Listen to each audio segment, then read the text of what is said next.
You have this again, this partitioning of people that has begun from and very importantly, this identification of the Muslim community with its most radical segment. Now, this is something which media, academics, and populations that are not Muslim have frequently adopted.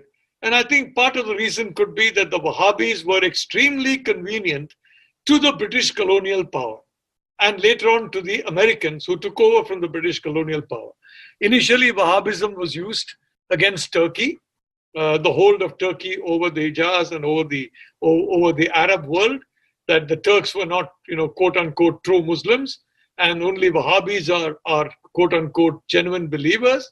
So it was used very effectively by the British. This creed, which was basically thought up by Abdul Wahab, and he formed an alliance with the Al Saud family.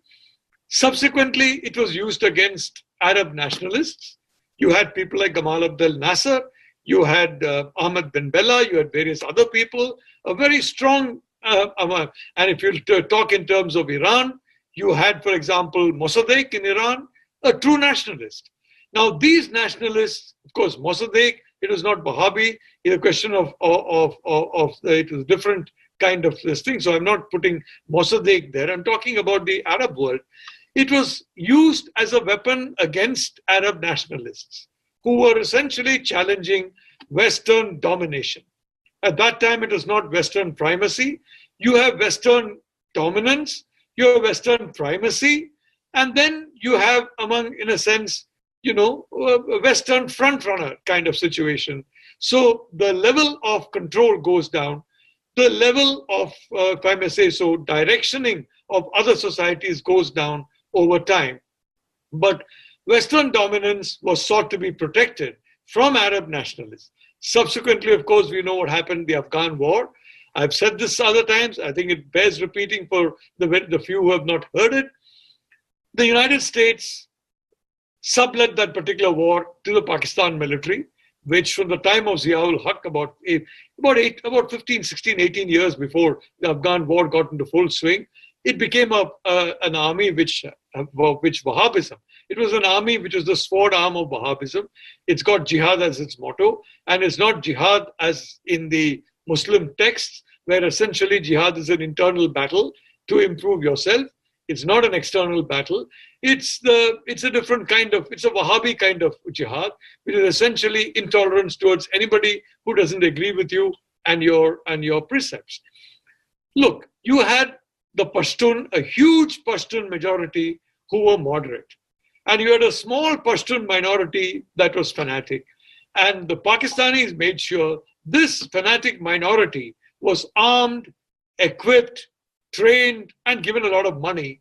And unfortunately, a lot of the problems of the world that we are seeing now were caused by that extremely wrong decision, which was, in a sense, doubled down upon after 9/11, when Bush and Cheney decided once again to go and choose Pakistan as the country of choice, the Pakistan army as the instrument of choice against the Taliban, when it was the military that defended the Taliban, and to give credit to the Pakistan military, continued to defend the Taliban, and now is pushing forward the Taliban. Again, the United States made that mistake. At that point in time, Jaswant Singh certainly came forward. George Fernandez came forward and said, look, we are there. We are a very strong force. We'll help you. That would have been a game changer, even in terms of improving the overall geopolitical atmosphere and removing religious extremism and fundamentalism from several important parts of the world. But no, Cheney and Bush said, nothing doing. We are going back to our Wahhabi friends. Well, that's a different matter. Anyway, the freedom movement went to Wahhabism and ignored the immense majority of Muslims who are completely moderate and who, frankly, are not in the least attracted to Wahhabism. I mean, Wahhabis are people who say if you don't dress in a particular way, you're not a good Muslim. if you don't talk in a particular way, if you don't hate other people, you're not a good Muslim. In other words, you can't function in any kind of society except where you have Wahhabism. And the societies where Wahhabis are in control are societies which are in clear meltdown and where millions of people, including hundreds of thousands of Wahhabis, are anxious to get away. And this is happening because of the influx from Libya, from Syria, and from various other places. Sir, actually, I'm confused with your definition of secularism. So I have just two quick questions. First thing, some book in chapter 4 explains how to kill the animals and how to select the animal killing. It's a very sacred book, so you might know. And then the same kind of killing created problem between the Rohingya Muslim and Buddhist. And this problem is in India also.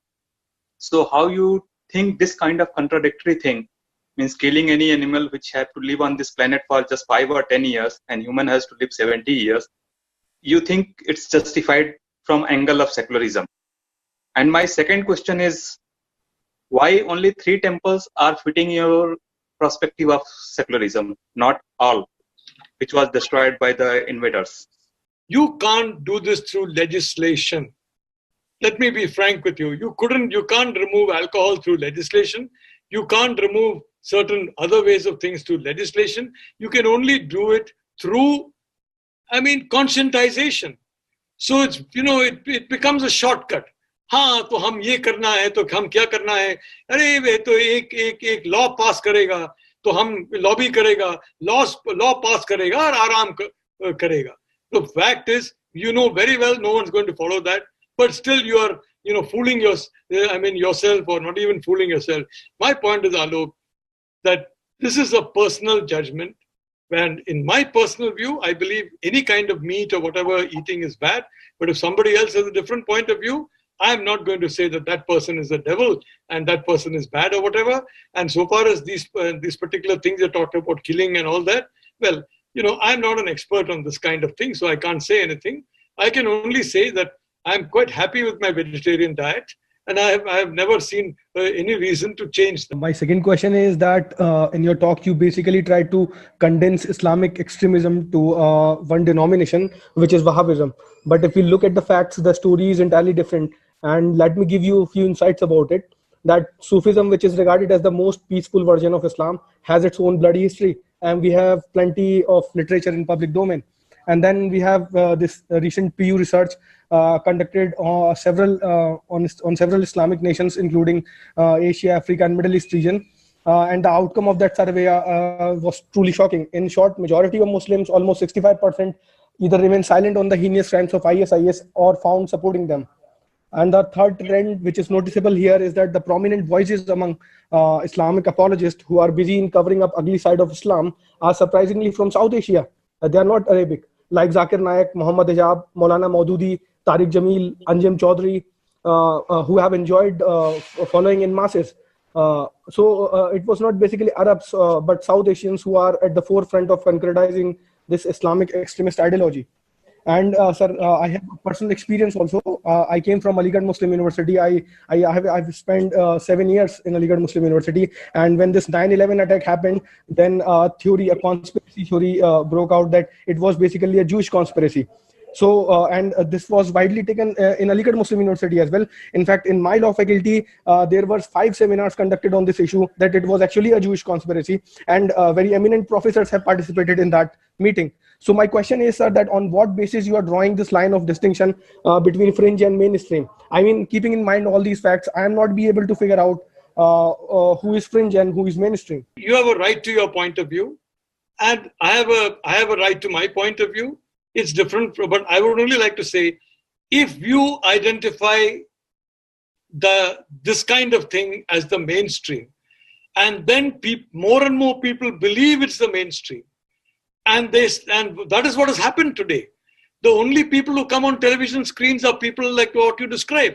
I mean, Zakir Naik and Anjem Chaudhry and all, some of us have been calling for them to be arrested long back and sent to jail long back. It's never happened, unfortunately. But it's, even today, they're all running around the place.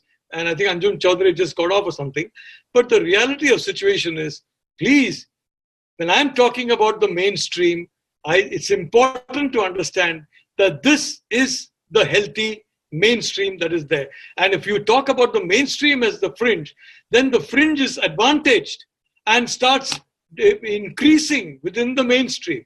So if that is going to happen, it's going to be difficult to sleep at night. So, Avinash, I look at things in a very practical, realpolitik way. Please understand that. I don't look at it in an emotional way. And you're talking about your experience in Aligarh Muslim University. Allow me to say that, my wife and I, when we were in Kashmir once, there was a grenade that was tossed into our hotel room. And luckily for us, it was the grenade kept on sparking and whatever, and a lot of smoke came, but it did not explode. And later on, I found out it was a Chinese grenade. Thank God, it did not explode. So, I mean, we've all got personal experiences like that. And there's another experience also, which I'm not going to talk about because whatever. But so we've all gone through this kind of experience at the hands of fanatics. And I can assure you, every few weeks, I get some call from here or there or whatever it is and saying, we're going to do this, we're going to do that, because I've been abusing the Wahhabis and the Khomeinists for about nearly 40 years now, I can tell you. Nearly 40 years. And they don't seem to like me very much. So all I can say, Avinash, I mean, you have a right to your point of view.